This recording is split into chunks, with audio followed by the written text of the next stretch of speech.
Mas a gente sabe, aí já emendando com mais uma reflexão aí sobre essa metodologia de Ciro, que apesar de existirem diversas metodologias, a gente sabe que a grande maioria que a gente acaba encontrando está muito focado na relação externa da operação, né?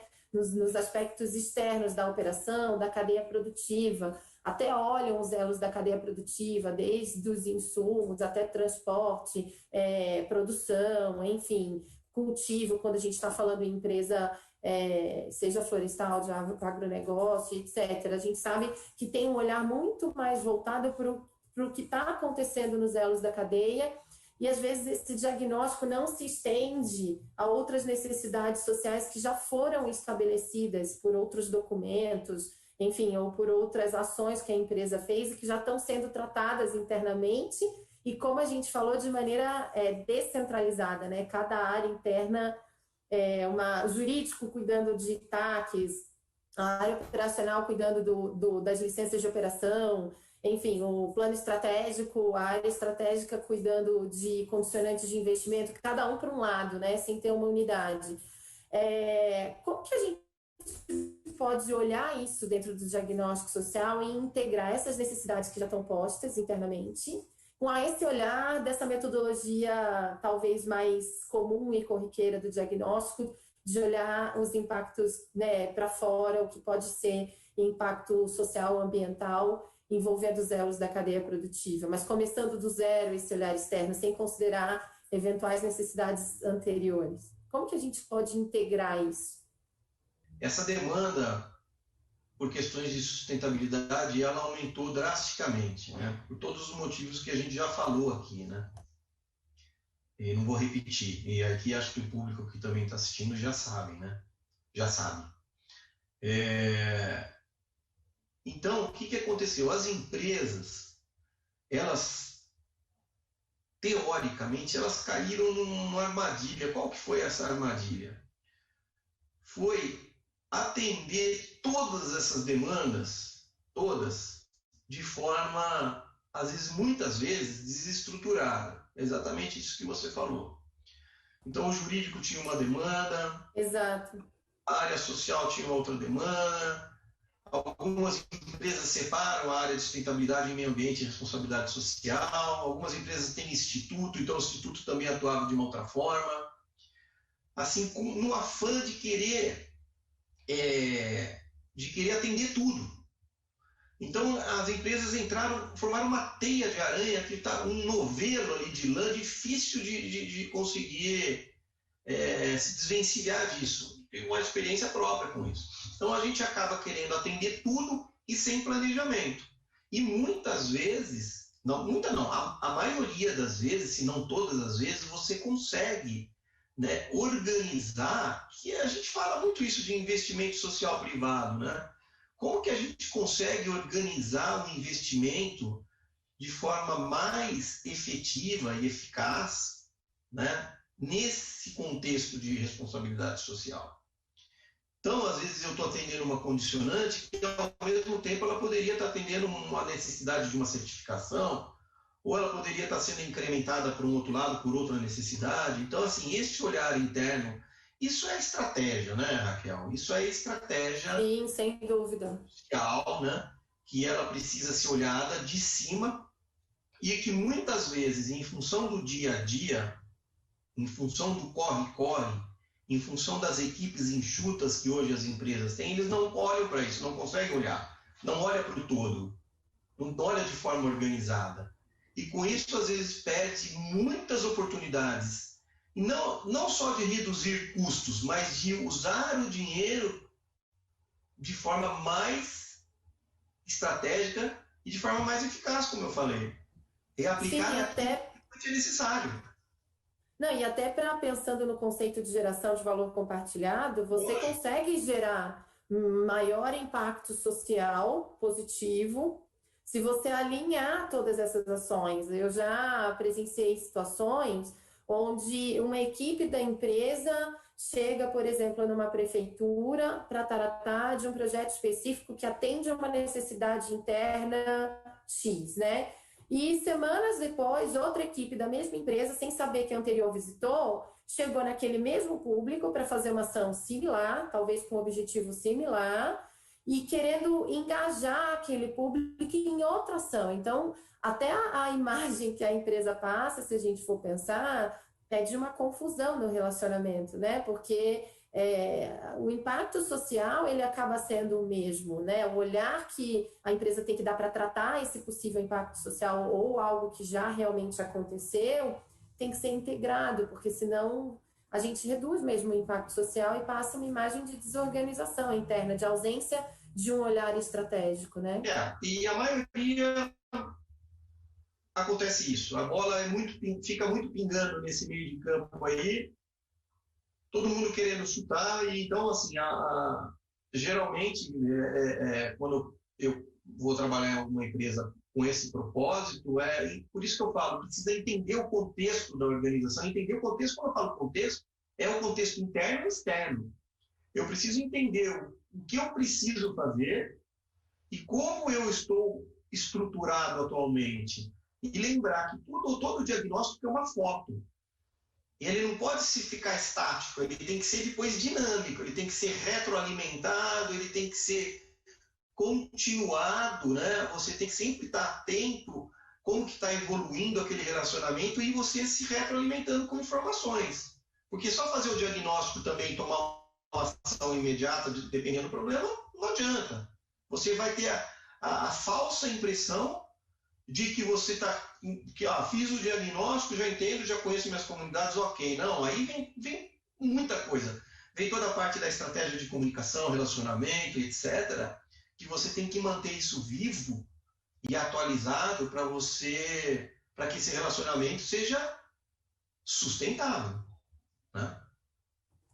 Sem dúvida. E aí eu vou emendar então com mais um eixo talvez desse tema, porque você já me deu a deixa, que é a questão do diagnóstico ser uma foto, né? Ele é situacional daquele momento, ou daquele ano, ou daquele período em que ele foi realizado. Fazer um diagnóstico, sanar o que apareceu de mais urgente, né? De maneira pontual, engavetar aquele documento, não resolve o problema da empresa. E a culpa nem é da metodologia do diagnóstico, porque ele é para ser um retrato, né? Ele não é um planejamento, ele é um retrato para embasar um planejamento. Então, se a gente pensa hoje naquela mesma empresa que a gente falou no início, que seja estabelecida ou nova numa região, mas que está querendo estruturar a sua atuação socioambiental, sua atuação de sustentabilidade, e lançam mão do diagnóstico como uma ferramenta inicial, ela está com o retrato na mão, recebeu aquele retrato. Qual é o próximo passo dela para ela transformar isso realmente numa estratégia de atuação? O que você sugeriria, né, que é um cuidado posterior a receber este retrato do diagnóstico e que a empresa precisaria ter o olhar direcionado para conduzir internamente para transformar isso em alguma prática? Esse retrato, ele não serve para nada se você não trabalhar as informações, né? Eu falo que o que acontece muito é a geração de informação, mas que não gera conhecimento, né? Então, gerar informação e não gerar conhecimento não adiantou, né? Essa é uma das definições mais perfeitas que eu considero, em não ter conhecimento. Você tem um bolo de informações, mas que você não trabalha com conhecimento. E hoje a gente tem muitas ferramentas e muitas condições de conseguir trabalhar essas informações de forma inteligente, né? Aí é que está o pulo do gato, né? Você fez uma foto bem feita, né? Não pode ser uma foto, aquelas fotos que a gente tira e faz melhor, como chama lá, face não sei o quê, não. Tem que ser uma foto sem filtro. Uma foto sem filtro. Tem que ser uma foto sem filtro. Fazer uma foto bem feita, aí a gente já falou nas nossas falas anteriores da importância de fazer um negócio bem feito, né? Tem uma foto, aí eu vou pegar todas essas informações e vou trabalhá-las de acordo com os meus objetivos e os objetivos também que eu avaliei das partes interessadas, porque as partes interessadas também têm seus objetivos. Como é que eu consigo organizar isso? Como é que eu consigo tratar? Como é que eu consigo montar meus planos de ação para que eu atenda da melhor forma possível, sem ser assistencialista, paternalista e sem querer fazer, às vezes, dos governos? Como é que eu consigo atender isso da melhor forma possível, que seja melhor para a empresa, que seja melhor para as partes interessadas? Aí está o X da questão, né? E aí eu tenho que ter uma estrutura para analisar isso. Porque isso não pode ficar só numa área, só numa pessoa lá responsável pela, sei lá, pela parte social e dizer assim, deixa comigo que eu crio essa estratégia. Não, tem que ter um envolvimento, tem que ter... É como, eu falo assim, que hoje a ESG, ela é tão importante quanto a estratégia comercial, a estratégia financeira, qualquer outra estratégia da empresa. Sim, com certeza. Ela pode comprometer a sustentabilidade do negócio em todos os aspectos, né? E de ser, não é tão raro a gente encontrar essa situação que você mencionou, né? Do resultado do diagnóstico ficar restrito a um grupo de pessoas ou a uma área, até porque como ele ressalta fragilidades, talvez, do negócio, né? Da operação, enfim, até internamente há um receio de disponibilizar. É um material extremamente confidencial depois de pronto, e às vezes isso também faz com que ele não se torne prática, né? Exatamente. Quando é um excesso de confidencialidade interna. Exatamente. Mas é super importante o compartilhamento, lógico, para quem precisa participar desse processo de construção da estratégia, né? E eu acho que a construção da estratégia também tem uma coisa muito importante, que eu acho que isso a gente ainda peca um pouquinho, sabe? Mas que está melhorando muito, é tangibilizar o intangível, sabe? Como o resultado do diagnóstico social ele tem muito de intangível e a gente precisa conseguir demonstrar para a empresa quais são os custos ocultos que estão envolvidos nessas questões, né? O que isso pode gerar, quais são os riscos, né? Como que eu avalio esses riscos e demonstrar isso para a empresa. É só dessa forma que muitas vezes você consegue demonstrar a importância, por exemplo, para uma alta gestão e para a parte financeira, a parte econômica, para a parte de gestão de riscos, né? Por isso que eu acho que todo mundo tem que estar envolvido de acordo com a necessidade para construir essa estratégia social da empresa. Sem dúvida. E você mencionou a questão dos custos ocultos, né? Enfim, são situações aí que podem impactar de maneira muito profunda até o resultado da empresa e a sua forma de operar, e que às vezes a gente realmente não consegue considerar, né, nessa hora de trazer o diagnóstico para a prática. Mas eu diria, complementando o que você falou, Dicério, que ter também uma estratégia desenhada para construir esse plano de ação, que seria transformar aquilo que se coletou, né, como resultado do diagnóstico em realmente uma diretriz de atuação interna da empresa, é extremamente importante, porque o diagnóstico, principalmente se ele é bem feito e profundo, como você mencionou, ele vai levantar uma série de informações e de eixos de possíveis impactos ou de impactos reais, tanto sociais quanto ambientais, né? E aí, talvez a gente tenha um rol de 10, 20, 30 temáticas principais e secundárias aí se desdobrando, onde a empresa teria que ter um olhar. Como priorizar isso tudo, né? Porque no plano de ação, não adianta a gente pegar 100% de um resultado de um diagnóstico e achar que a gente vai fazendo ações ali pontuais, né, como uma lista de tarefas, porque isso não vai funcionar. Então, aqui a gente sempre sugere usar uma metodologia estruturada, que a gente inclusive usa para definir o que é importante, o que é urgente e ajudar a priorizar, que é uma metodologia chamada GUT, que é gravidade, urgência e tendência de agravamento, que em geral se usava muito na segurança do trabalho, ergonomia e etc. Mas se a gente aproveitar isso e fizer algumas adaptações da metodologia original, a gente consegue usá-la também para esse olhar de priorização, porque ela é uma metodologia de priorização de temáticas, né? Pensando em separar o que é urgente, que pode se agravar e comprometer a operação, e o que é importante, que pode ser tratado de uma maneira, não pode ser esquecido, mas talvez não seja o mais inicial ali na construção desse plano de ação.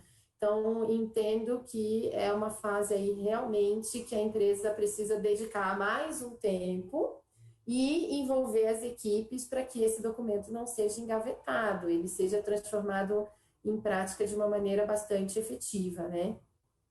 E também não menos importante é um envolvimento, vamos falar no caso de relacionamento com comunidades, que elas também sejam envolvidas, lógico, depois de você ter trabalhado todas essas questões internamente, elas também precisam ser envolvidas na estratégia, porque elas precisam entender quais são as prioridades e por que essas prioridades vão ser respeitadas e como que elas também são envolvidas na gestão dessa estratégia. As comunidades têm que ter metas, as comunidades têm que ter indicadores que elas vão controlar e que elas vão se sentir responsáveis.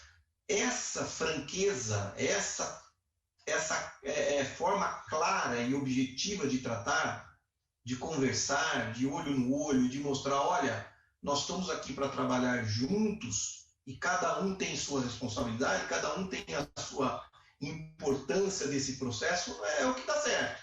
Porque as comunidades, muitos anos, elas se sentiam enganadas.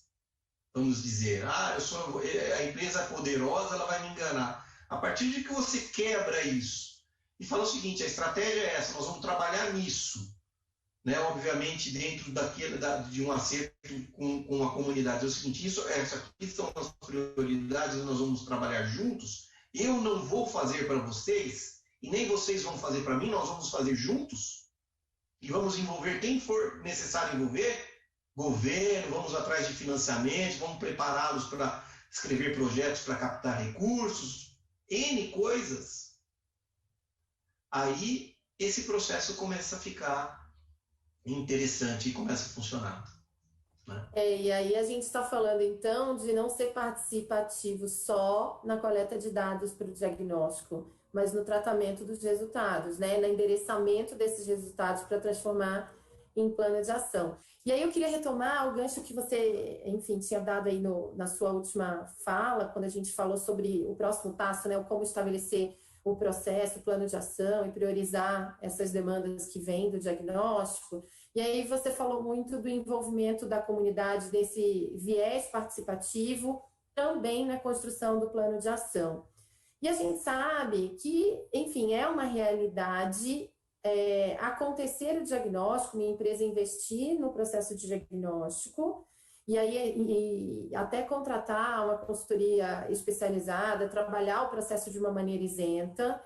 E aí, quando recebe o resultado, não só não envolve no plano de ação, mas também esquece de dar uma devolutiva estruturada para todas aquelas partes interessadas que participaram do processo, pelo menos, né? Talvez devesse ser feito isso até de uma forma ampliada, mas pelo menos para as partes interessadas que participaram. Mas qual a importância que você vê, de fato, dessa devolutiva do resultado do diagnóstico? E aí sei que algumas empresas têm até esse receio também de se expor, porque o resultado demonstra as fragilidades e compartilhar isso às vezes causa um pouco de receio. E essa importância do envolvimento no plano de ação, né, em como tratar os resultados do diagnóstico. Se você inicia um trabalho como esse, a expectativa gerada é de que você retorne, né, com informações, com plano estratégico e tal. Pior do que não fazer é fazer e não retornar, né? Então, isso vale também para depois dos planos de ação montados, né? De fazer uma devolutiva de tudo aquilo que é tratado, de tudo aquilo que é programado, né? Inclusive das expectativas. É que eu penso da seguinte forma, Raquel, isso é eu sei que existe isso muito, né, de não devolver alguma informação ou alguma solicitação, algum questionamento, mas na minha cabeça, com as ferramentas que a gente tem hoje e com a forma que a gente tem que construía esse relacionamento, é inadmissível, isso não pode acontecer e não deve acontecer, entendeu? Por isso que eu falo, quando a gente cria uma estratégia, quando a gente cria uma metodologia, quando a gente cria uma forma de gestão dessa questão social, isso não entra mais, não cabe mais não responder, não cabe mais não participar, não cabe mais fingir, não cabe mais ser, você não tratar isso de forma objetiva, clara, responsável e honesta, né? As partes interessadas têm que entender que a empresa ela faz aquilo que ela pode fazer junto, e repito, como mais um ator dentro desse processo. Ela não é a salvadora da pátria, mas ela tem que arcar com as responsabilidades dela, como as comunidades têm que arcar com a responsabilidade dela, como os órgãos ambientais têm que arcar com a responsabilidade deles, como todos. Nós somos mais uma, a empresa é mais uma engrenagem dentro desse processo que é complexo. Então, não cabe para mim, nessa altura do campeonato, existir ainda, tem ainda empresas que não fazem a devolutiva com medo de ser retalhada. Não existe isso. Não pode existir isso, né? Ele tem que fazer essa devolutiva, ela tem que fazer parte da estratégia e tem que ser, ela tem que ter disciplina, como tem outros processos dentro da organização. Isso é a construção do relacionamento. E iniciar e não dar continuidade, às vezes é muito pior do que não fazer, porque a população pode se sentir usada, né, aproveitada dentro desse processo para validar algo que a empresa gostaria de fazer de maneira unilateral. Dicero, mais uma vez, super obrigada pela sua participação. Esse papo foi mais denso, eu acho, né? Porque a gente está aqui falando de estratégias, metodologias e etc., mas muito gostoso. São temáticas que eu fico muito feliz de poder conversar com você, uma pessoa que tem um olhar tão profissional e ao mesmo tempo tão humanizado sobre todo esse processo. Obrigada de novo por estar aqui com a gente. Eu que agradeço, aí a participação de todo mundo que estiver e obrigado pelo convite e estarei sempre à disposição, viu? Para conversar, que eu adoro conversar sobre isso e a gente tem que compartilhar essas experiências que a gente adquiriu e está adquirindo ao longo do tempo. Conte comigo. Sem dúvida, é um aprendizado eterno, né? Social, ambiental, relação com as pessoas, né? Com comunidades, partes interessadas. Mais do que qualquer tema, é um aprendizado eterno. Isso aí, Raquel. Obrigada, Dicero. Tchau, gente. Até a próxima semana.